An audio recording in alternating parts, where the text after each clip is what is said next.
Hello, I am Dr. John Sand, a neurologist and an expert in the treatment of myasthenia gravis. I'm also on the board of the Myasthenia Gravis Association of Kansas City. I have been speaking with you about treatments for myasthenia gravis.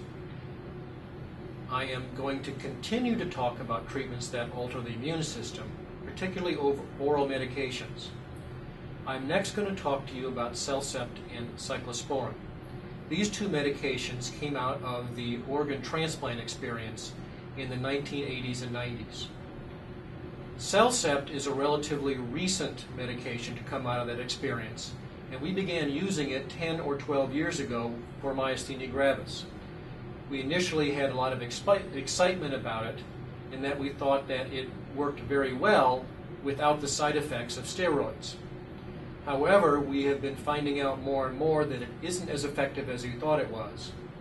And in fact, we are using it less than we did previously. We are beginning to use it as we have Imuran or azathioprine more as a steroid sparing agent to be able to reduce the dosage of prednisone.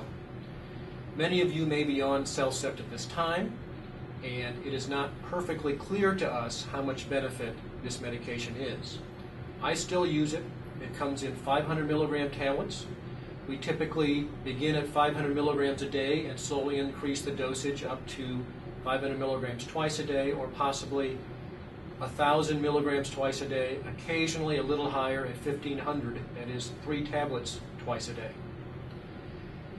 Cellcept has some potential side effects. It does suppress the immune system and does increase the risk of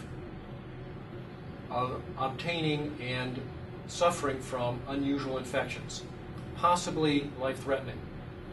It can suppress the immune system and the white blood count, and we typically draw a regular white blood count to try to monitor this to hopefully catch it before it causes any problems.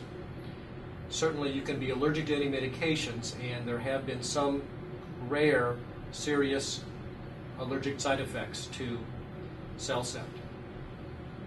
Cellcept is relatively expensive, even as a generic, and it became generic a couple of years ago.